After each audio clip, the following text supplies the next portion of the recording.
할렐루야, 우리 주님을 찬송합니다. 하나님 말씀 공부 시작하겠습니다. 2024년 8월 9일 금요일 말씀입니다. 오늘 에레미야 24장에서 26장의 말씀입니다. 칼빈이라고 하는 저희 기독교의 위대한 믿음의 스승이신 이 하나님의 사람은 유명한 말씀을 하셨는데, 성경이 가는 데까지 가고 성경이 멈추는 데서 멈춰라. 이게 칼빈 선생님이 교회에 주신 가르침입니다. 성경의 사도 요한은 요한계시록 22장 18절에 이렇게 말했습니다. 내가 이 두루마리의 애언의 말씀을 듣는 모든 사람에게 증언하노니, 만일 누구든지 이것들 외에 더하면 하나님이 이 두루마리에 기록된 재앙들을 그에게 더하실 것이요, 만일 누구든지 이 두루마리 애언의 말씀에서 제하여 버리면 하나님이 이 두루마리에 기록된 생명나무와 및 거룩한 성의 참여함을 제하여 버리시리라. 하나님의 말씀을 보태거나 빼버리면 큰 하나님이 심판을 하시겠다는 정말 무서운 말씀입니다. 그래서 우리는 이 두루마리 책이라는 것은 오늘날로 말하면 성경을 말하는 겁니다. 그때는 다 성경을 두루마리에 적어서 기록을 하고 이렇게 보관을 했기 때문에 이 두루마리에 있는 말씀을 보태거나 빼면 하나님이 심판하신다. 정말 무서운 말씀입니다. 우리는 하나님의 말씀에 대한 그 진리에 대한 그래서 그 의미함을 알아야 돼요. 아무나 함부로 그냥 하나님 말씀을 자기 마음대로 장난삼아 이렇게 전해서도 안 되고 말씀을 그렇게 취급해서도 안 됩니다. 에레미야 선지자는 하나님 말씀을 가감하지 않고 전할 때에 그렇게 하면은 자신에게 찾아오는 큰 손해, 불이익, 어려움, 고통이 어떤 것인지를 잘 알고 있었습니다. 왜냐하면 그 당시에 하나님의 말씀은 이스라엘의 심판을 선포하라는 거예요. 그들의 회개를 선포하라는 거예요.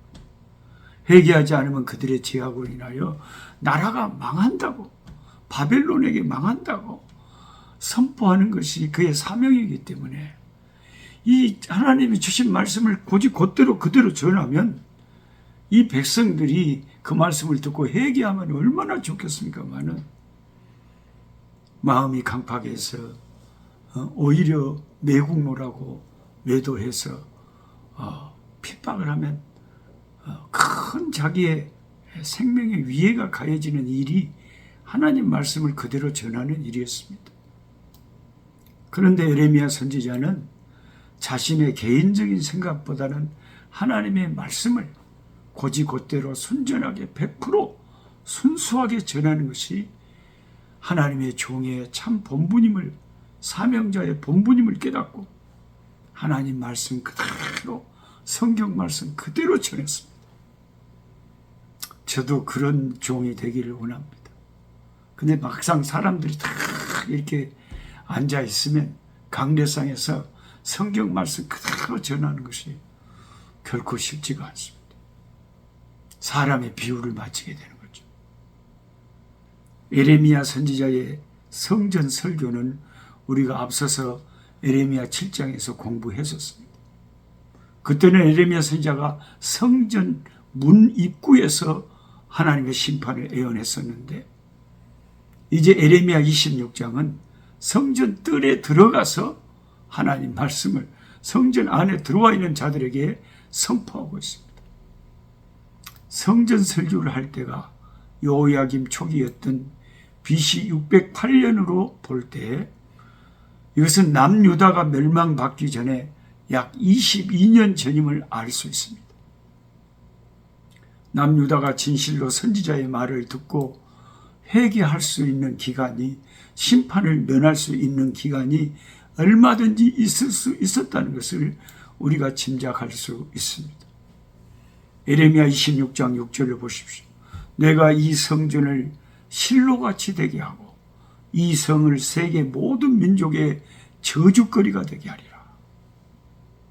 실로는 이스라엘 백성들이 가나안 땅에 들어가서 처음으로 법궤를 모셔둔 그런 장소죠. 그래서 가나안 입성 초기에 예배의 중심지였습니다. 실로가. 그러나 주전 1050년에 블레셋과의 전쟁에서 패배한 후에 법궤를 전쟁터에서 빼앗기고 실로 그 지역이 파괴되었습니다. 폐허가 되어버렸습니다. 그로부터 실로는 에레미야 당시에까지 폐허로 남아 있었던 장소였습니다. 남유다 백성들이 회개하고 하나님께 돌아오지 아니할 때 그들이 그렇게 자랑하는 웅장한 예루살렘 성전이 자신들 눈앞에 폐허로 변한 실로처럼 될 것이라는 선포를 지금 하고 있는 것입니다. 그리고 온 세상에 조롱거리, 저주거리가 되게 하겠다고 했습니다.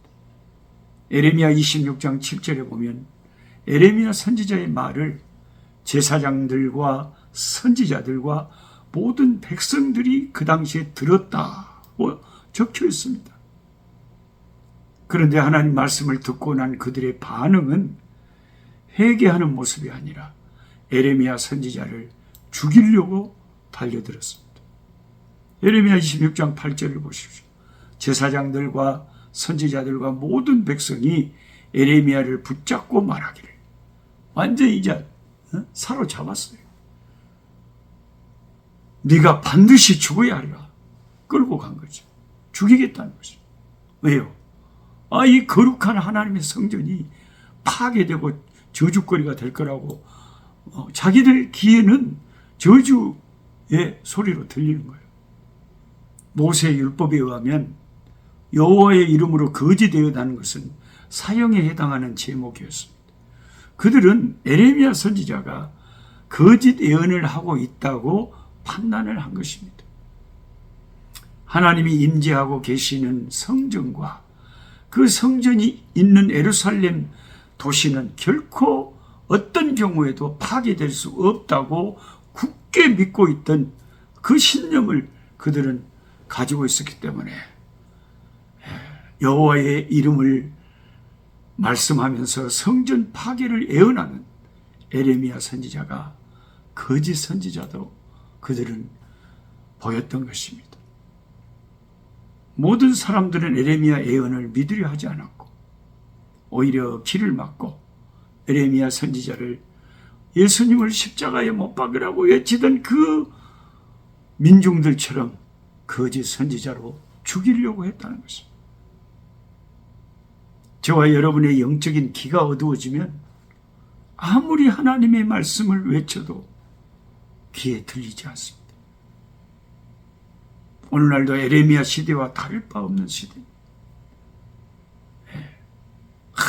요즘은 신천지나 JMS나 통일교나 여호와의 증이나 이런 노골적인 이단들도 있지만 그 이단인지 아닌지도 헷갈리는 아주 교묘한 현대적인 이단들도 많이 있기 때문에 정말 하나님의 말씀을 올바로 분별할 수 있는 여러분 분별의 그런 영이 있어야 되고요.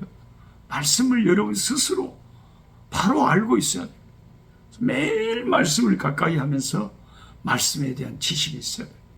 그래야 바로 분별을 하죠. 우리의 영의 눈이 열려 있어야 돼요.